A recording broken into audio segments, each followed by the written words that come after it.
Fala pessoal, bem-vindos ao Abre Chaves, eu sou o Pedro. Bom, nesse vídeo eu gostaria de falar um pouquinho com vocês sobre computação.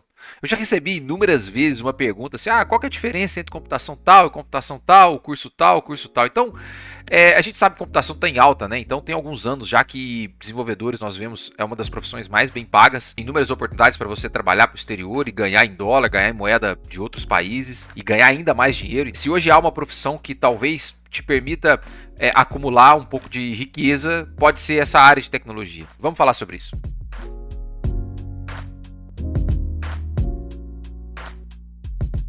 Pois bem, pessoal, antes de começar, é extremamente importante entender que nada é de agora. A galera começou a ver agora inteligência artificial, computação, às vezes escuta falar de uma linguagem de programação, Go, Python, coisas assim, e aí você acha, nossa, surgiu 5 anos atrás, 10 anos atrás, não. Só para vocês terem uma ideia, computação vem do termo cômputo, e aí eu fui olhar o que é cômputo. Cômputo era um termo utilizado na Idade Média para falar sobre cálculo. Então, as operações básicas que você fazia era chamado de cômputo. Então, quando você ia fazer um cômputo de algo, né? E a gente sabe, não existia dinheiro, não existia número, não existia moeda. As trocas eram feitas na base de pedrinhas, de jaspe. Bom, tem uma história bem legal sobre isso, mas era uma dinâmica um tanto quanto diferente do que a gente tem hoje, né? Então, a computação vem desse lance de cômputo, de calcular. E o primeiro dispositivo que surgiu para calcular algo é o ábaco, que surgiu 5.000 anos antes de Cristo. Ou seja, essa ideia de calcular, de computar, isso, cara, isso é muito antigo. Isso é desde quando surgiu a civilização, surgiu uma necessidade de contar coisas, né? Você acumula cabra, você acumula trigo, você acumula grão, você acumula planta, árvore, tudo. Então, ou seja, você tem que computar isso, tem que calcular. Se a gente avançar bastante no tempo, ou seja, próximo à Segunda Guerra Mundial, e se vocês não viram, eu recomendo fortemente assistir um filme, O Jogo da Imitação, que fala da história de Alan Turing. Ali, esse filme fala muito da essência do que é a computação, de como você usa dados para você realizar cálculos e transformar esses dados em informação. Então, como que o Alan Turing conseguiu criar uma máquina que descriptografava mensagens alemãs e aí, enfim, eles conseguiram identificar algumas coisas e isso mudou o rumo da guerra. Então, esse filme, Jogo da Imitação, ele fala muito da essência do que é computação, qual é o espírito por trás de quando se fala computação, de software, de processamento, aplicativos, de games, o que está por trás disso. O espírito daquele filme é bem isso. Então, puxando o filme ainda como referência, se você olhar, o filme fala muito de dados e informação, e é exatamente isso a base da computação. Dados, quando você transforma dados em informação. Eu tenho uma série nesse canal, a qual eu gostaria de escrever um livro um dia, não sei se isso vai acontecer, mas chama Universo Binário.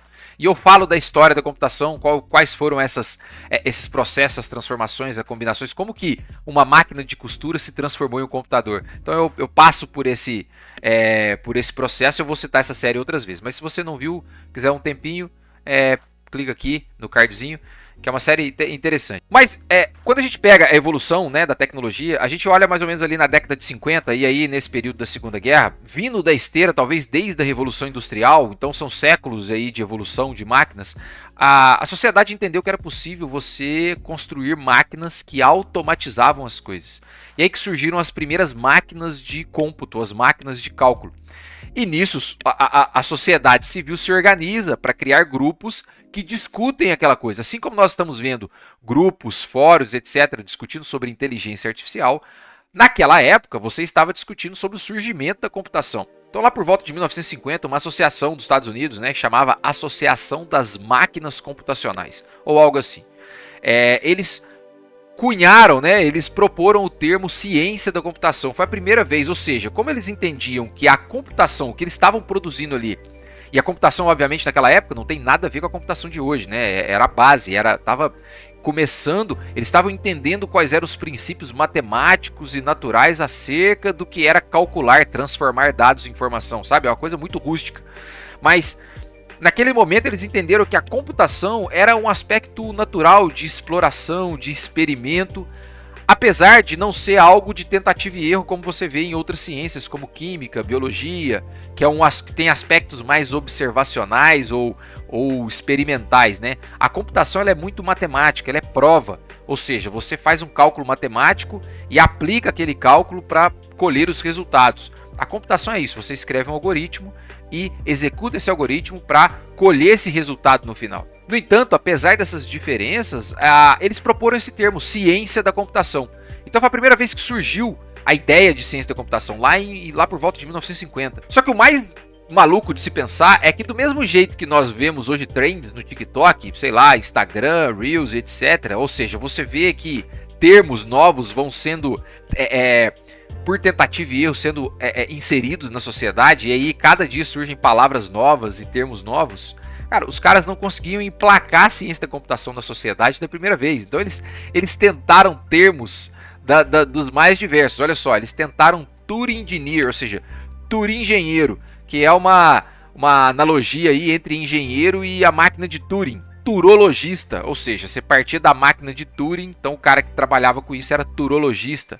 Tinha homem fluxograma, metamatemática aplicada, epistemologista aplicado, enfim. E eles tentaram computologista, hipologista, e até que os caras entenderam, beleza, não, acho que é ciência da computação. E aí o termo começou a ter uma aceitação melhor e, enfim, seguiu. No entanto, sempre houve uma discussão entre o que é ciência e o que é engenharia. A natureza da computação, ela traz um pouco essa dúvida do que é o que, né? Porque ciência é o que eu mencionei sobre experimentar, sobre testar, observar.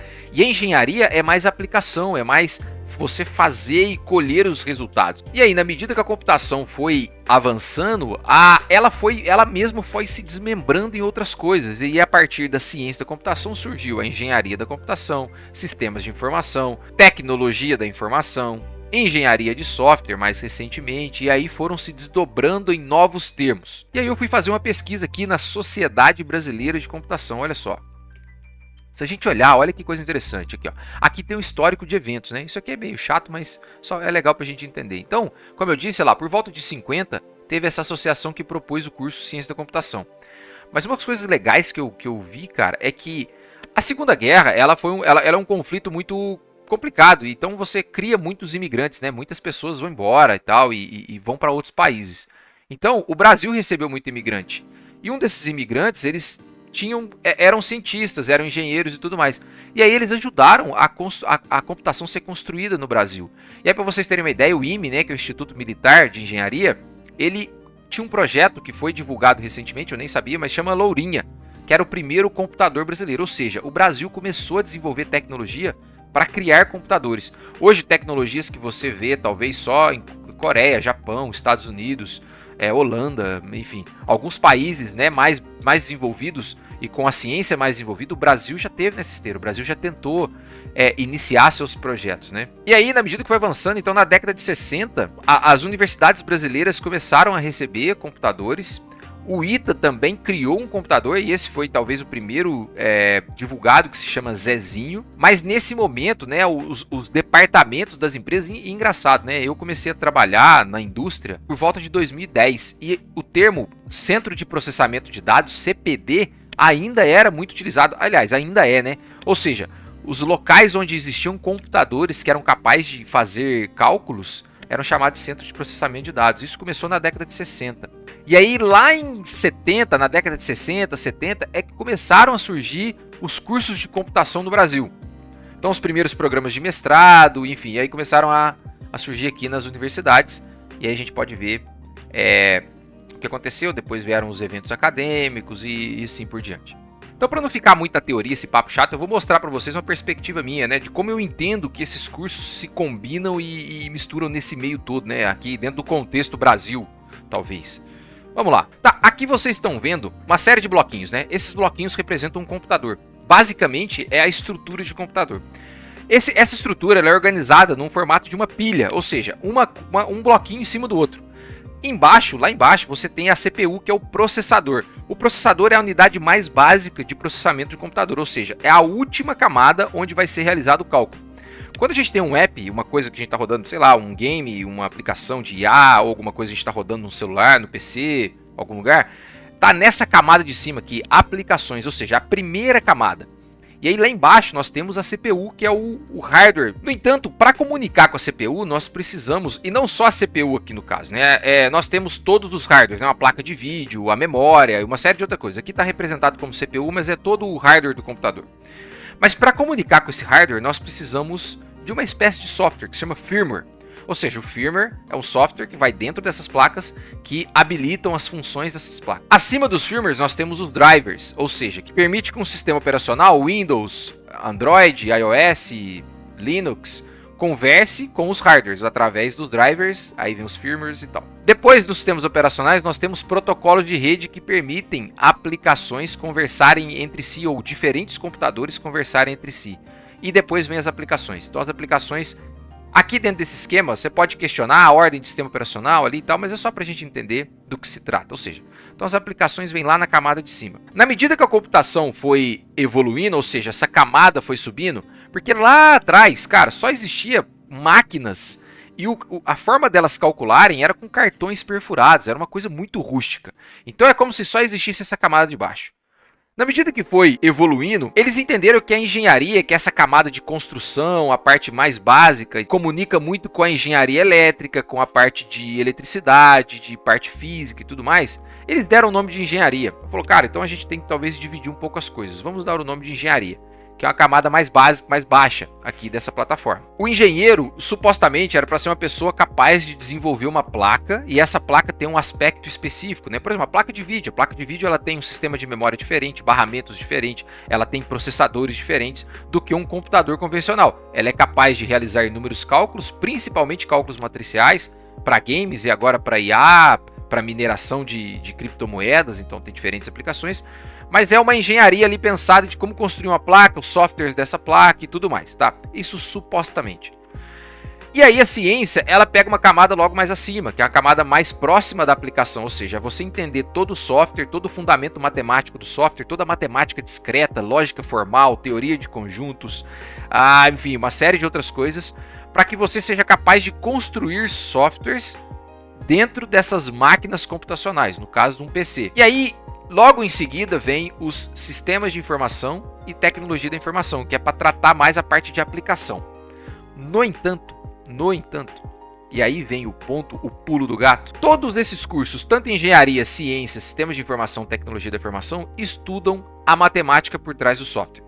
Estuda a matemática discreta, teoria de conjuntos, lógica formal. Claro que uns mais com a pegada de cálculo, física, que é a parte da engenharia. A ciência talvez vai mais pelo lado da lógica formal, que é o lado do algoritmo, da estrutura de dados, como modelar informações e tal.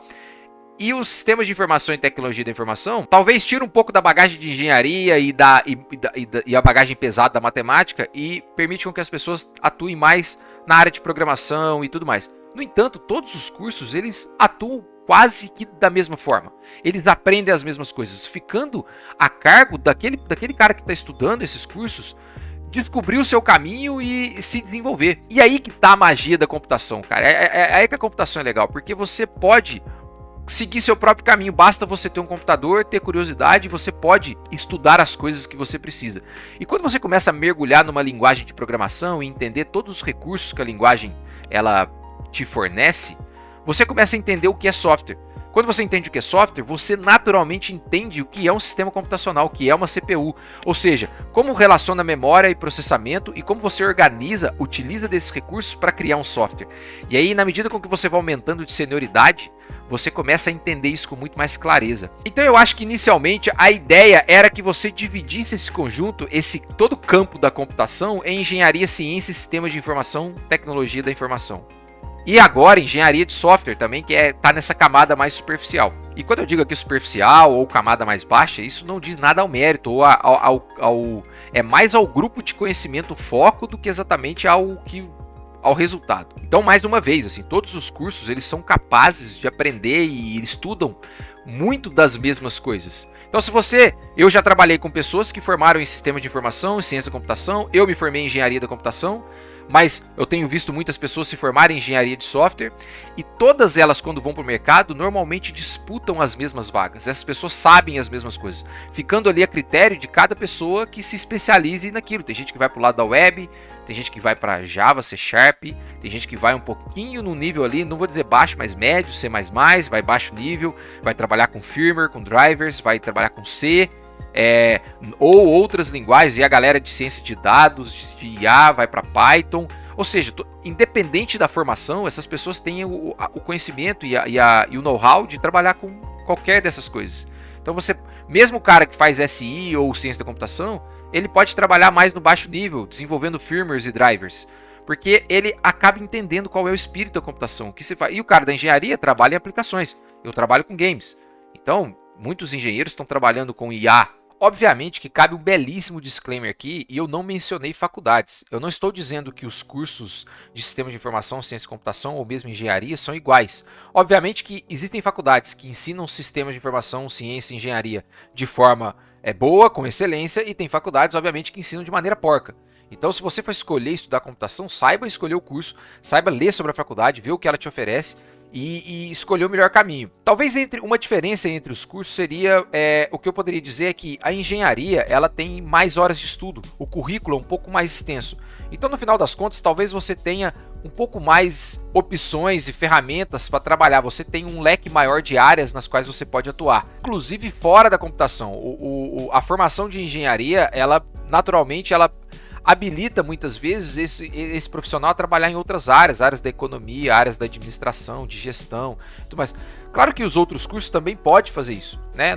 Mas eu acho que o mercado tem uma aceitação maior pela engenharia nesse sentido, tá? Mas de qualquer forma, se falando de desenvolvimento de software, todos os 3 cursos vão sair com uma bagagem com muita coisa em comum. Talvez um com alguma coisa mais ou menos, a depender da faculdade, do curso ou até mesmo do momento, né? Trazendo para o contexto Brasil, que o Brasil não tem grandes indústrias na área da computação, mas mais na área de serviço, de software, mas talvez em raríssimos casos você vê um engenheiro da computação atuando na construção de hardwares propriamente dito, utilizando a física, a bagagem de engenharia elétrica e todos esses conceitos para construir hardwares e tudo mais. O que você mais vê dentro desse contexto é que engenharia, ciência e SI, eles atuam, eles buscam as mesmas vagas, tentam atuar de uma forma parecida, mas no nível de software, certo? Bom, espero que isso tenha esclarecido de uma vez por todas essas perguntas.